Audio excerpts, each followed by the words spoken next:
Caros amigos, caros irmãos, que a paz e o amor do Mestre Jesus estejam sempre em nossos corações.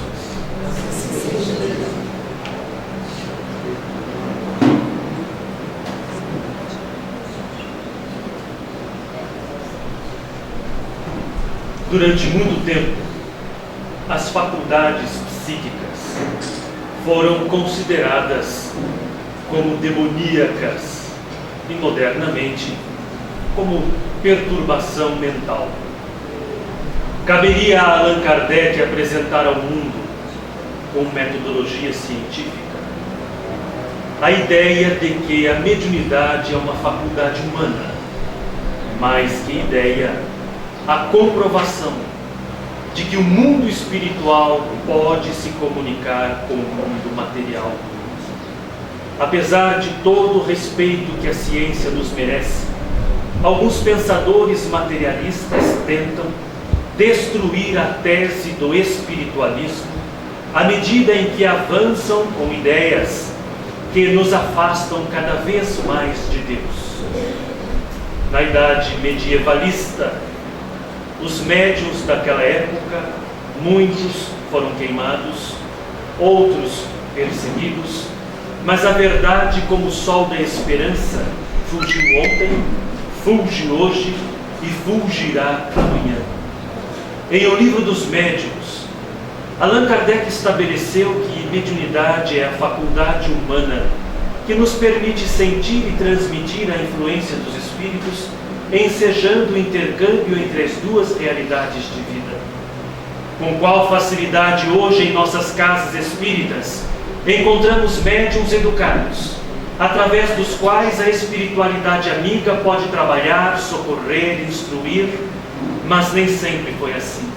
É preciso recordar, por exemplo, que na Magna Grécia, Sócrates, um dos mais notáveis filósofos da antiguidade, médium de portentosos recursos, teve igualmente o seu momento de holocausto. Dizia ele que era guiado por um daimon. Essa palavra grega, que na nossa língua recebeu a tradução de demônio, não tinha ao tempo de Sócrates o peso e a carga que tem hoje. Essa palavra demônio, daimon, no seu radical, na sua origem, significa ser espiritual, um mensageiro espiritual. Foi assim que Sócrates desenvolveu toda uma pedagogia, um modo específico de ensinar a juventude, que era baseado em estimular a pessoa a partir dos conhecimentos que ela já possuía e de algumas recordações que ela trazia do passado, a fim de que, por um processo lógico, ela alcançasse por si própria o conhecimento. A esse método ele chamou de maiêutica, outra palavra grega que significa parto. Retirar o conhecimento da própria pessoa, como se fosse um parto de ideias. O próprio Sócrates, na sua Apologia, vai registrar que ele ouvia essa voz do seu benfeitor espiritual desde quando ele era criança. Sócrates era médium desde a infância. A propósito, aprenderíamos com Herculano Pires, o notável filósofo do Espiritismo, na sua obra de nome Mediunidade, que esta faculdade, a que Allan Kardec muito bem explicou, ela é cíclica. A mediunidade pode aparecer na infância, pode aparecer na juventude, pode aparecer na maturidade ou na decrepitude. Seja como for, esta capacidade humana nos garante a convicção da imortalidade da alma e da comunicabilidade com os espíritos. Quando os seus amigos quiseram que Sócrates adentrasse na política, ele mesmo declinou, dizendo: não posso, porque o meu daimon, o meu protetor espiritual que me guia, disse que o meu compromisso é com a educação, não é com a política. A palavra educação, na tradição socrática, o sufixo ducar, significa guiar pelas mãos, conduzir o aluno da escuridão da ignorância para a luz do saber. As palavras são tão encantadoras A palavra aluno em língua portuguesa também vem do latim. Geralmente o prefixo a significa negativa. Aluno, a sem, lumen, luz. Aluno é o indivíduo que não tem luz, já que a luz, na tradição ocidental, sempre foi o símbolo do conhecimento. Desta maneira, a educação socrática objetivava conduzir o aluno da escuridão da ignorância para o saber do desenvolvimento intelectual. E Sócrates, impedido de mergulhar na política pelo seu protetor espiritual, passou a ensinar a juventude de modo especialíssimo, para que a juventude fosse crítica. E esta palavra também é de origem latina. Criticare significa separar, não é falar mal dos outros.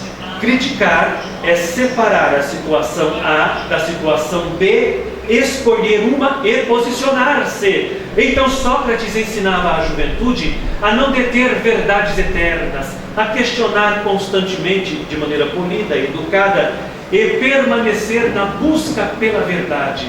Um médium tão notável que por isso mesmo foi condenado à morte pelos 500 notáveis. Sim, Meleto, Ânito e Licão, os seus adversários mais terríveis, imaginavam que Sócrates, por aquele modo especialíssimo de ensinar, estaria desviando a juventude.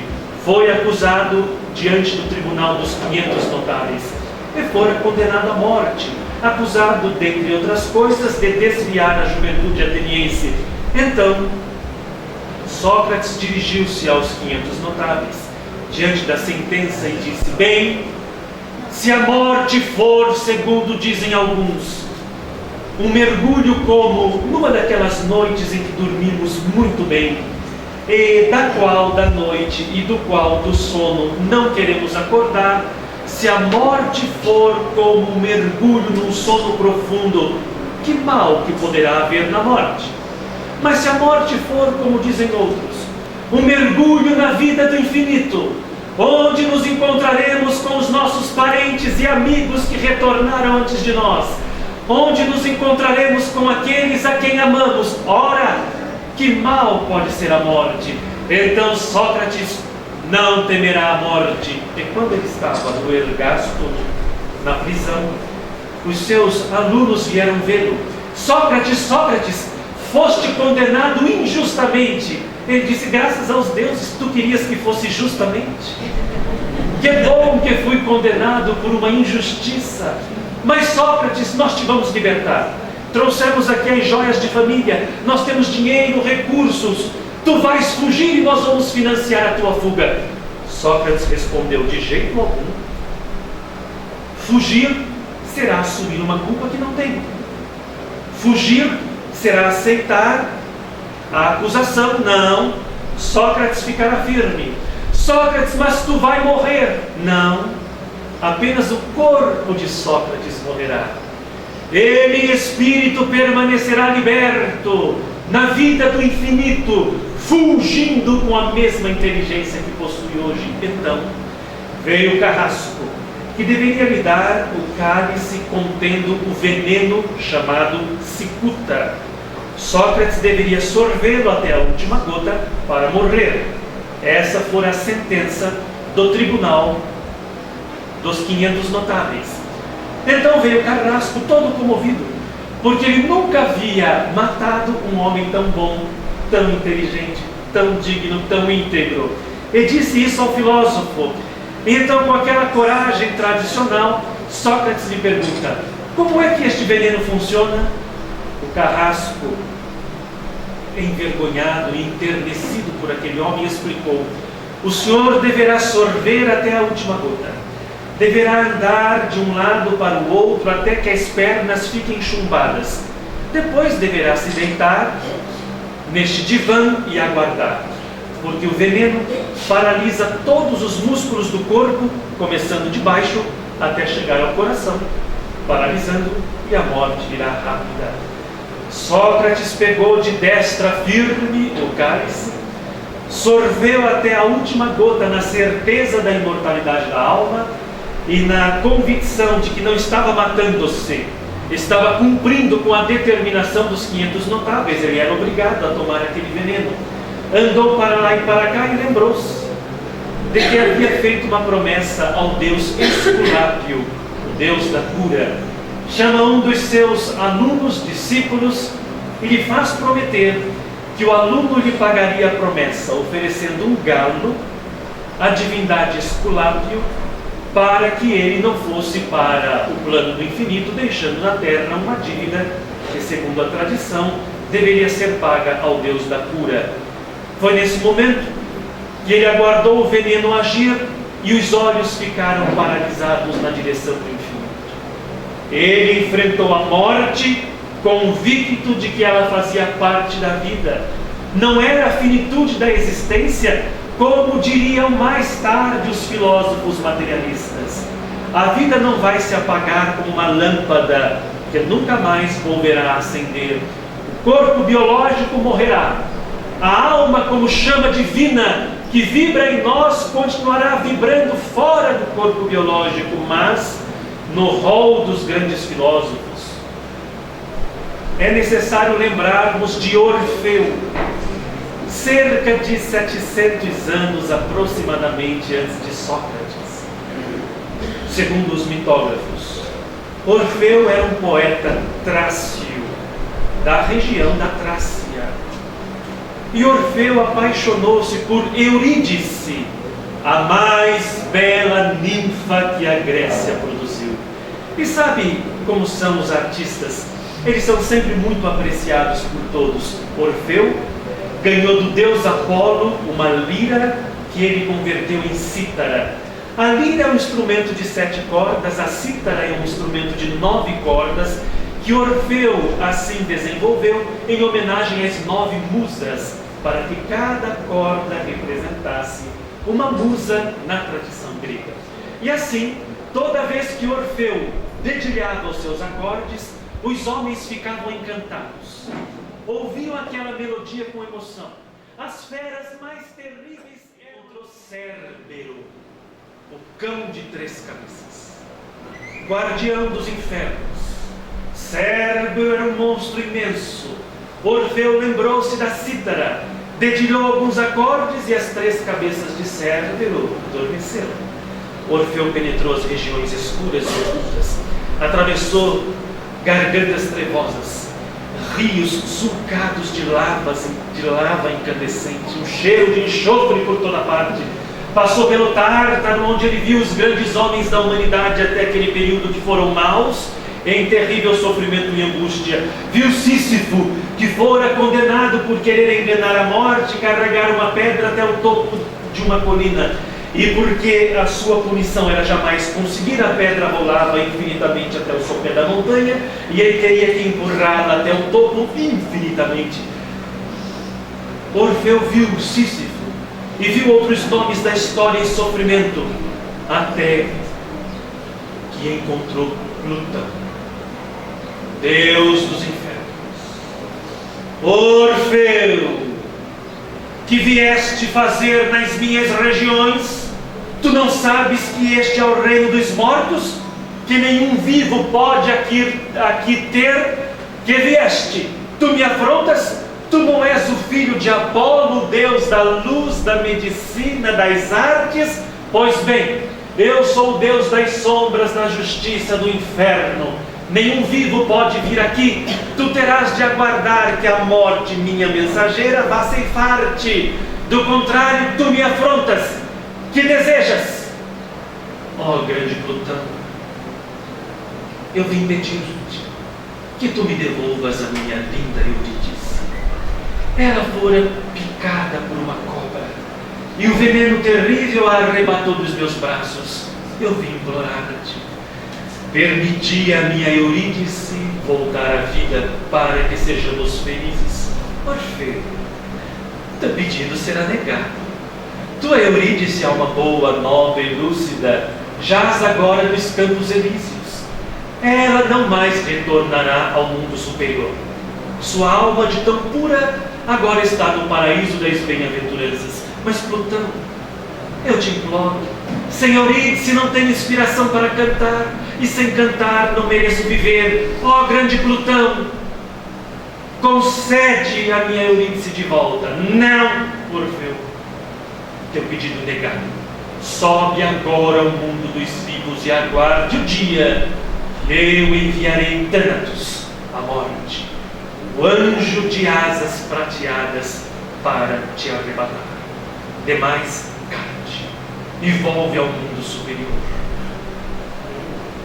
Ele fora tomado de tamanha tristeza, que pegou da cítara e entoou o seu mais belo canto de amor. A melodia era tão extraordinária que até mesmo aqueles que estavam no Hades tiveram os seus sofrimentos diminuídos. Até mesmo Sísifo, ouvindo a melodia de Orfeu, conseguiu levar a pedra até o topo da montanha, fez com que lá ela parasse, livrando-se da expiação. Outros que estavam em sofrimentos terríveis, em dores lancinantes, tiveram tudo isso acalmado pela melodia de Orfeu, até que Plutão resolveu agir. Orfeu, tu transformas o meu inferno num paraíso? Pare de dedilhar, cale a tua voz. Não vês que o meu inferno está se transformando num reino de bem-aventuranças graças à tua música? Ora, então vejamos. Eu ordeno que tu pares e que leves contigo a tua Eurídice. Eu libertarei a tua amada, mas te faço uma advertência. Tu deverás ir na frente, Eurídice atrás. Se tu desconfiares um momento sequer que o Deus dos infernos te enganou, se tu duvidares da minha palavra e olhares para trás, tua Eurídice nunca mais sairá daqui. Ouviste, Orfeu? Não olhes para trás. Ele empreendeu a jornada superior e Eurídice, o espectro, a psique, estava realmente atrás dele. Ele passou pelo Hades, pelo Tártaro, enfrentou gargantas trevosas, sulcadas por rios de lava, enfrentou o cheiro de enxofre. Quando estava quase no mundo superior, fora picado pela dúvida. E se Eurídice não estiver atrás de mim? E se o Deus Plutão me enganou? E se ele fez de alguma sorte a me entreter com a sua conversa inebriante? Oh meu Deus, será que Eurídice estará atrás de mim? Picado pela dúvida, ele não se deteve. Volveu-se e viu o espectro de Eurídice atrás dele. Nesse exato momento, ouviu a voz tonitruante de Plutão: Orfeu!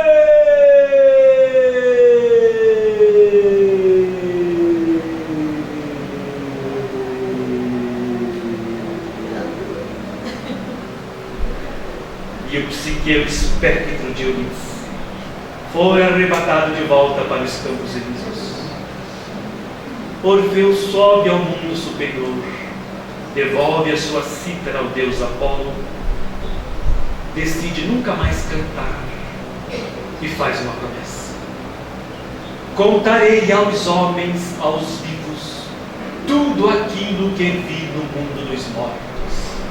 E Orfeu torna-se o primeiro grande homem a registrar um fenômeno mediúnico autêntico.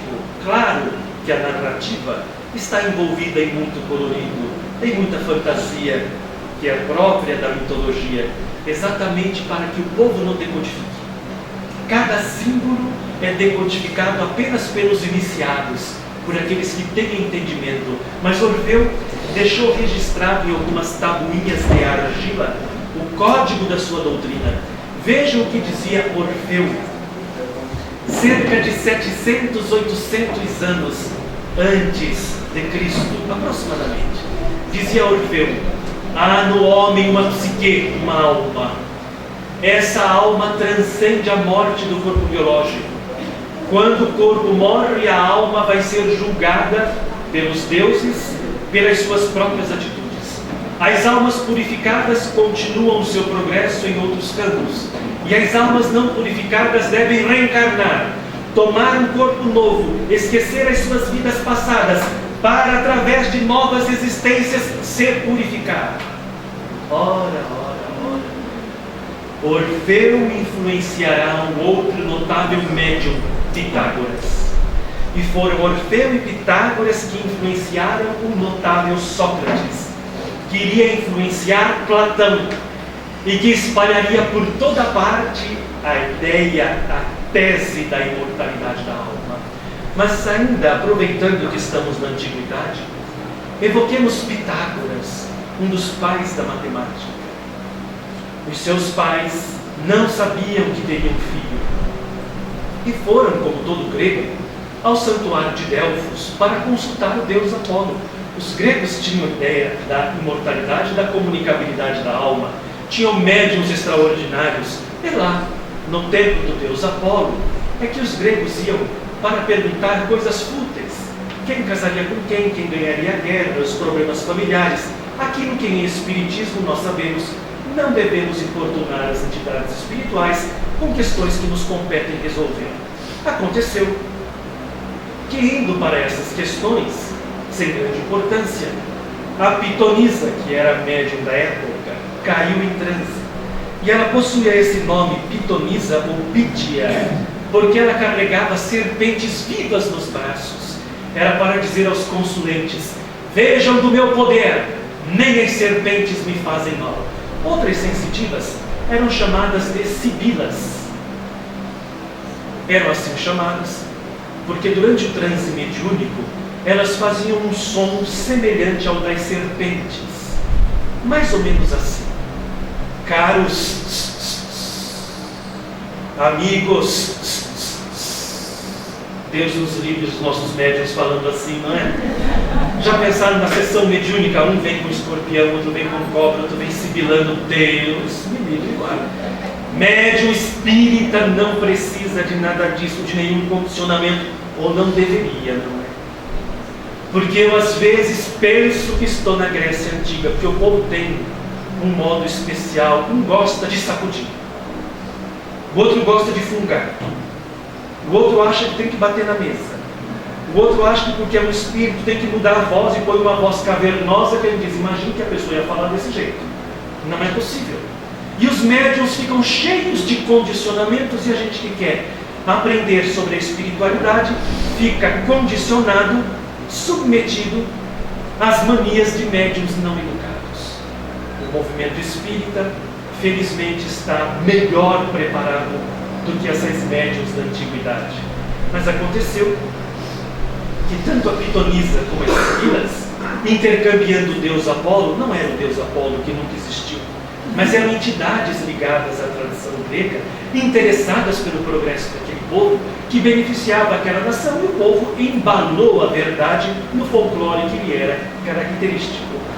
E então a Pítia, em transe, disse para a mãe do futuro Pitágoras: tu terás um filho, ele será grande, o seu nome entrará para as páginas da história, ele será capaz de lembrar das vidas passadas dele e de todos aqueles que dele se aproximarem.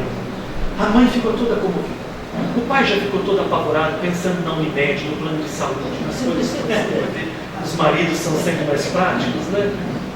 Mas a mãe ficou toda comovida. E até esqueceram o que iam perguntar para o deus Apolo através da Pítia, de tão impactados que ficaram.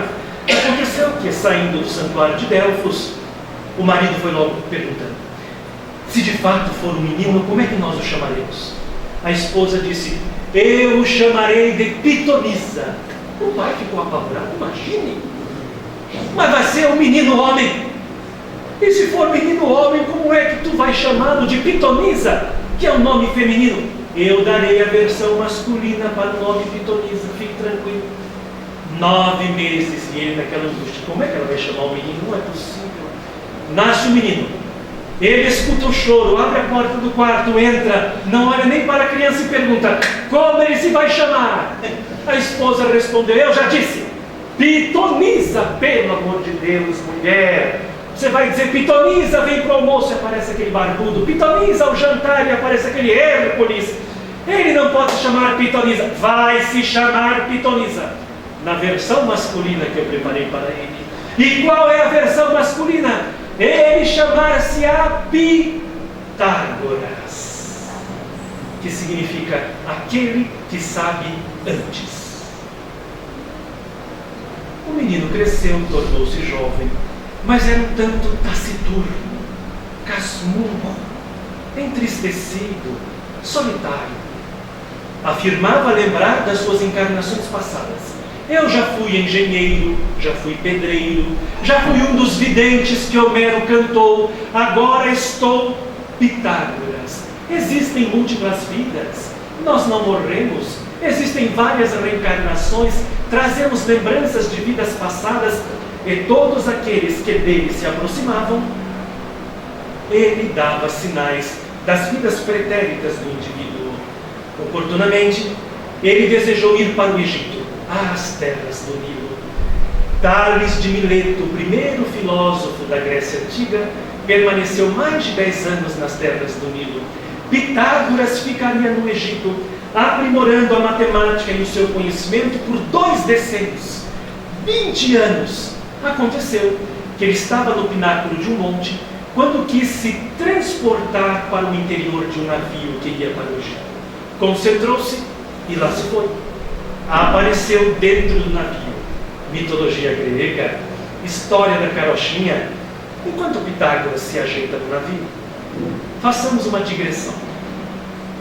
No estado de São Paulo, na cidade de Botucatu, viveu um médium notável, de nome Carmina Mirabelli, o mais notável médium de efeitos físicos que a humanidade conheceu. Mirabelli, com a mão direita, psicografava em um idioma, com a mão esquerda em outro idioma oposto, e em transe falava num terceiro idioma, concomitante. Costumo dizer que ele tinha 3 teclas SAP na cabeça. Era uma coisa impressionante. À luz do dia, todos nós sabemos que a luz do sol evanece o ectoplasma. Allan Kardec chamou de fluido animalizado. Charles Richer foi quem cunhou o termo ectoplasma. Ecto, movimento para fora, plasma, forma, ectoplasma. Mas o Mirabelli possuía esse fluido animalizado ou ectoplasma em abundância, que os espíritos se materializavam até à luz do dia. Nas reuniões que ele fez no Instituto de Metapsíquica, dos vários homens que assinaram as atas de verificação, está o nome de Vital Brasil, o descobridor do soro antiofídico. Eles fizeram, numa das experiências, um círculo em que os homens estavam de braços e pernas fechados, colados um ao lado do outro, para que não houvessem vãos entre as pernas dos homens, para que ele pudesse fugir. Todas as portas foram trancadas, alguém tratou de guardar a chave no próprio bolso. Mirabelli fora colocado ao centro do círculo. De repente ficou lívido, os olhos desmesuradamente abertos. Mirabelli cai e diante de todos desaparece. Ouve-se um barulho no quarto ao lado. O círculo se desfaz. Todos correm, tentam abrir a porta, esquecidos que ela havia sido trancada previamente. O homem que a trancou ficou tão emocionado e comovido que esqueceu onde estava a chave. Todos saíram, foi uma barafunda para procurar. De repente ele lembrou, cá está. Abriu a porta nervoso, trêmulo, a maçaneta abriu, lá estava Mirabelli caído. Os olhos desmesuradamente abertos e vivo. Sai do transe e retoma a consciência. Mirabelli, um médium extraordinário, Lamartine Palhano Júnior. Quem se interessar, está aí a fonte de pesquisa. Mirabelli, um médium extraordinário. Ora, se nós temos ou tivemos no século XX, em Botucatu, interior do estado de São Paulo, esse transporte de um ser humano de um local para o outro, em atas comprovadas, na mediunidade de efeitos físicos, por que é que Pitágoras não pôde se transportar para o bojo do interior de um navio? Quando ele desembarcou nas terras do Nilo, permaneceu como candidato a sacerdote para o desenvolvimento e educação da sua mediunidade, das suas habilidades espirituais, durante 20 anos. De lá ele sai e vai para a Índia, onde se encontra com Buda, o príncipe Siddhartha Gautama. E não foi só um encontro entre 2 homens. Buda representa o Oriente, Pitágoras representa o Ocidente. As 2 partes do mundo se encontrando sob a mesma instrução espiritual. Não há morte, a alma é imortal, a reencarnação é um fato, porque Buda, o príncipe Siddhartha Gautama, que abandona o luxo do seu palácio, abandona um harém de 500 mulheres para viver com o povo, exercita a prática do dhyana, que é uma prática em que a respiração pelo diafragma vai dosando a quantidade de oxigênio que vai para o cérebro. E nesse processo, o praticante do dhyana alcança o êxtase. Allan Kardec classificaria o êxtase como a expansão no mais alto grau da criatura humana em relação ao corpo que se possa conceber. Na Índia, essa prática do dhyana leva ao nirvana, que é o estado de autoiluminação. Buda alcança, entra em contato com os seus antepassados, recebe uma ordem, volta e conta ao povo que a alma é imortal. Conta ao povo que a reencarnação é um fato. Buda e Pitágoras, dois homens notáveis, médiuns portentosos, transmitindo ao mundo as mesmas realidades. Entretanto, somente Allan Kardec traria ao mundo a explicação com metodologia científica de que a faculdade mediúnica não é faculdade supranormal, é faculdade humana, de que mediunidade não está confinada à mitologia, de que mediunidade não é coisa de gentinho ou de gentalha, mediunidade não é coisa de gente inculta, não é coisa de gente crédula. Mediunidade é faculdade humana, através da qual os espíritos produzem fatos, e contra fatos não há argumentos. E a literatura espírita tem os mais notáveis fatos para demonstrar, de comunicabilidade, de comprovação da imortalidade da alma. Como esquecermos o nosso querido Chico Xavier e as cartas mediúnicas de parentes mortos para os parentes vivos? Eu fico assim um pouco preocupado, porque no nosso movimento invadiu uma moda das chamadas cartas consoladoras. Certos médiuns que pretendem consolar os vivos em relação aos seus parentes mortos escrevem cartas em que eles erram os apelidos, erram o nome dos parentes que estão do lado de lá, a data da desencarnação, do aniversário, e as famílias às vezes vêm me perguntar: será que é o meu filho? Mas o filho não é seu, você que tem de saber, você que tem de analisar. E quando a gente vai dizer ao médico: olha, a data está errada, a informação não confere, ele diz: não, são cartas consoladoras. Mas consolar com a mentira? Em espiritismo, ou é ou não é, não há outra possibilidade. Não dá para brincar. Com todo respeito, certos companheiros médios não fazem por mal, são amorosos, desejam bem e querem consolar as pessoas com uma faculdade mediúnica que eles não possuem. A gente só desenvolve o que tem, o que não tem não desenvolve. Mediunidade não é mágica, que não existe, não é um mergulho no mundo da fantasia, não é esquizofrenia, não é doença nervosa, é faculdade humana que precisa ser estudada e educada. E por conta do nobre trabalho de Chico Xavier, muitos médiuns desenvolvemos uma síndrome, a síndrome de Chico Xavier. Queremos mostrar uma faculdade que nós não possuímos, mas ele possuía em espírito e em verdade. Então eu estou fazendo uma campanha. Sei que aqui não é necessário, mas como faz parte do meu script, lá vamos nós. Pedir aos médiuns que trabalhem sempre pela verdade. Nós não temos a obrigação de sermos supermédiuns. Não temos a obrigação de convencer as pessoas. Se Chico Xavier não convenceu o mundo, se Divaldo Pereira Franco, Ivone do Amaral Pereira, Peixotinho e tantos outros não convenceram o mundo, eu não me candidato. Eu quero ser médium da verdade. É preferível que produzamos fenômenos mediúnicos simples, porém autênticos, a apresentarmos fenômenos falsos, mentirosos, que nos vão comprometer perante a vida e comprometer naturalmente a doutrina espírita. Então, irmãos médiuns, a mediunidade é instrumento sagrado, é ferramenta divina, deve ser santamente praticada. Que nenhum médium se avente a escrever uma carta para consolar uma família cujo coração está em ferida viva, sem possuir a faculdade autêntica. Não é uma faculdade especial, mas é uma faculdade específica.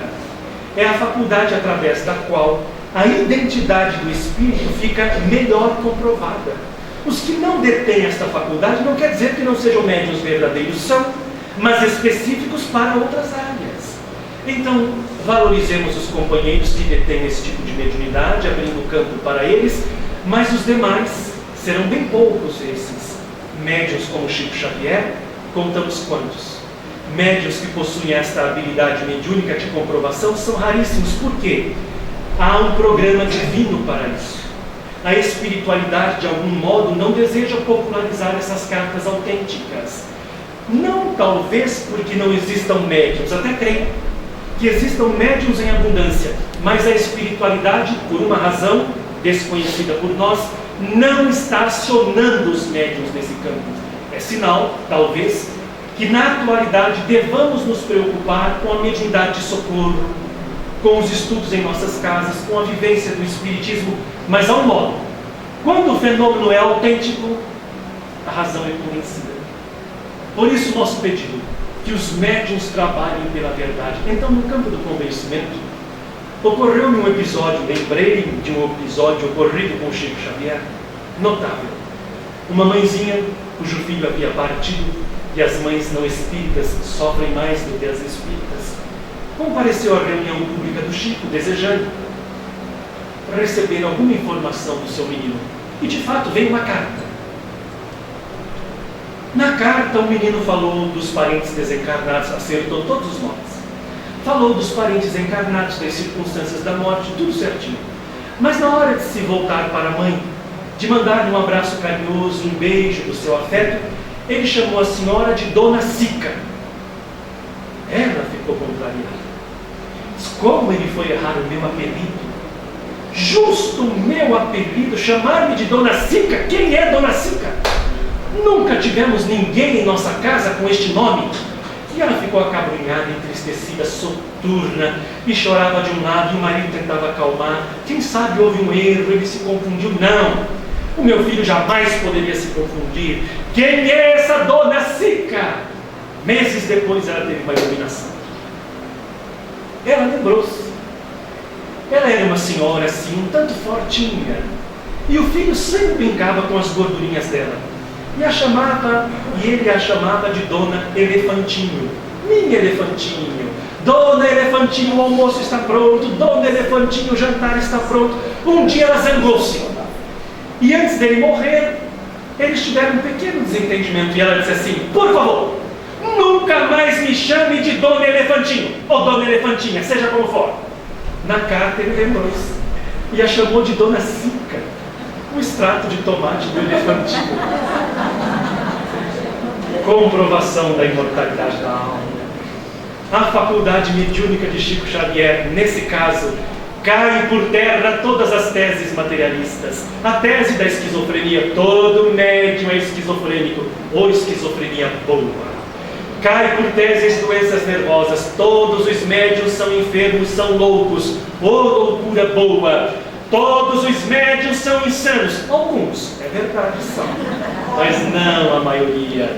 Os médiuns que se conduzem pela doutrina espírita e outros que se conduzem pela honestidade, com amor à verdade, estarão sempre protegidos e assistidos pela espiritualidade amiga. Meus irmãos, Allan Kardec empenhou, sob as bênçãos da espiritualidade amiga, na produção do Livro dos Médiuns, que é um manual seguro para todo aquele que deseja marchar, trabalhar na seara mediúnica. Quando me perguntam se a mediunidade é perigosa, eu digo: sem orientação é muito perigosa. Orientada é sublime. Costumo comparar. Mediunidade é como água. A água é muito boa, mas se vem de enxurrada. Entretanto, se está canalizada. A força mediúnica, sem a ordem e a disciplina da doutrina espírita, pode trazer muita perturbação. E a culpa não é da mediunidade, é do médium que não se comporta. Vejam que curioso. Uma pessoa que tenha olhos e que está caminhando, Se ela disser assim: a partir de agora eu não abrirei mais os olhos, e ela cai, vai colocar a culpa nos olhos ou na teimosia dela? Os olhos não têm culpa. Quando a pessoa se perturba, diz: é a mediunidade que me perturbou. Não, foi a sua teimosia em não abrir os olhos da alma e estudar as faculdades que lhe são próprias que te torturou deste modo.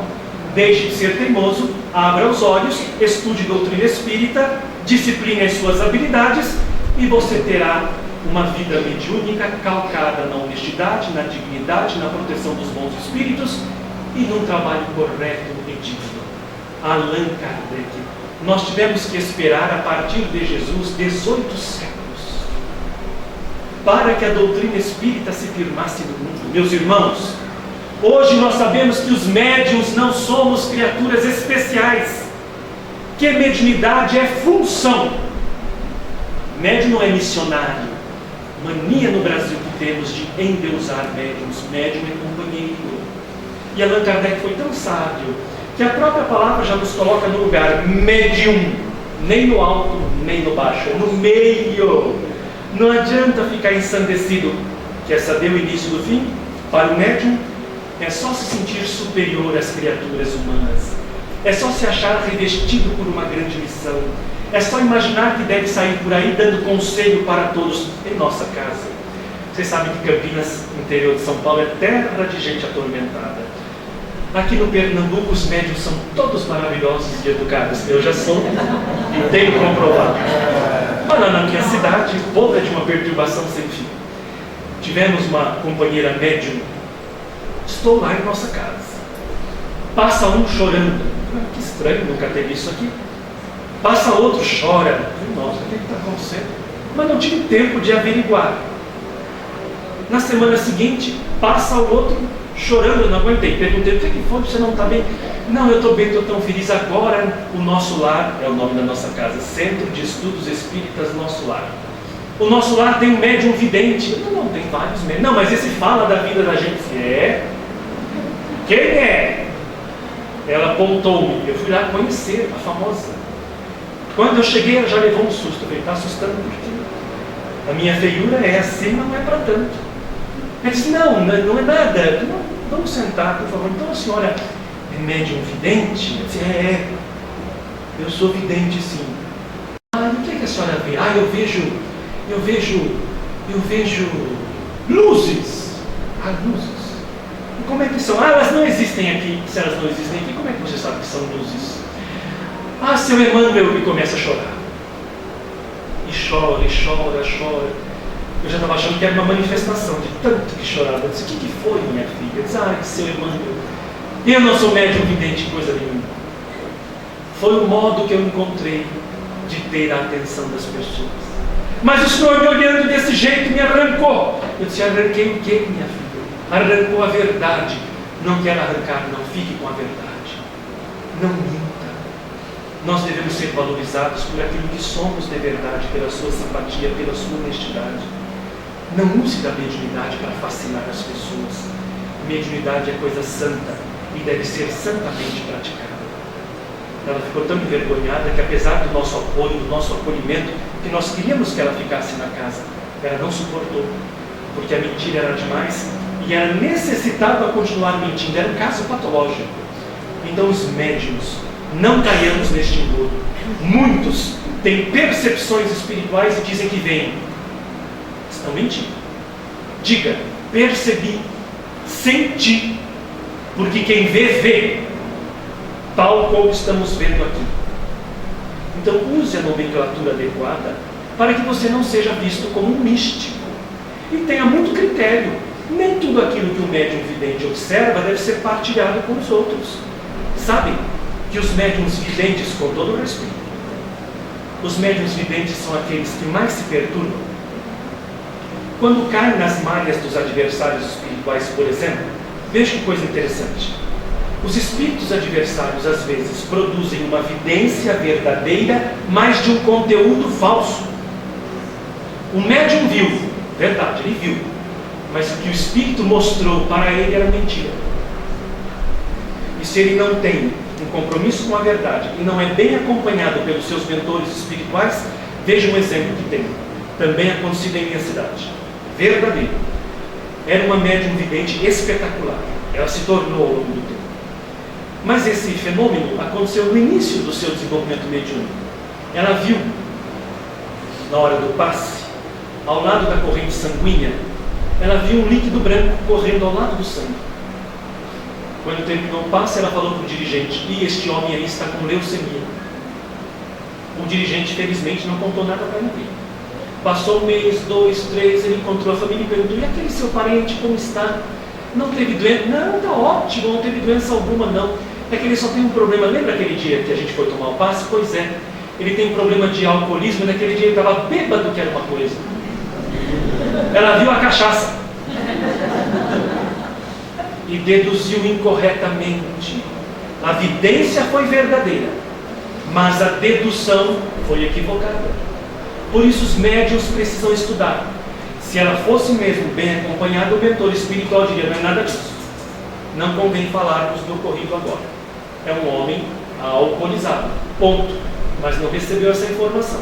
Então o médium vidente precisa de acompanhamento. A rigor, nenhum médium deve trabalhar sozinho. Meus irmãos, nós temos as bênçãos de uma casa espírita, bem conduzida pela doutrina codificada por Allan Kardec. Apoiemos os médiuns, não nos sentindo donos deles, abrindo o campo de trabalho, mas analisando o que os espíritos produzem. Alguns irmãos médiuns dizem: você está duvidando de mim? Não, eu estou analisando o que veio dos espíritos. Que se veio através de você, fenômeno anímico, não me interessa. Me interessa o mediúnico. É seu ou do espírito? Ah, é do espírito. Então eu tenho o dever de analisar, de verificar. Em nossa casa, certa vez, compareceu Monteiro Lobato. Eu não falo que é casa de gente atormentada. Compareceu Monteiro Lobato. Quando eu li, eu disse: meu Deus, fiquei até ansioso. Eu falei: meu Deus, o autor de O Sítio do Pica-Pau Amarelo. Aqui em nossa casa. Quando o médium começou a ler, ele se desaprendeu. Monteiro Lobato perdeu a cultura que tinha, porque o conteúdo era tão pífio, tão medíocre, que devia ser Monteiro Lobato da Silva. Outro, não o escritor. Então a casa espírita tem de ter esta análise, tem de estimular os companheiros médiuns, mas os médiuns precisam ser acompanhados. É o que nos pede a Santa Doutrina. Nesta hora sagrada, eu quero evocar Maria Dolores, para com ela cantar, e cantando repetir: Senhor, Tu nos disseste, ide e falai ao mundo do amor, do excelso amor no lar celeste, e dizei da bondade da lei que a todos nos governa dia a dia, para a perpetuidade da alegria em plenitude de grandeza eterna.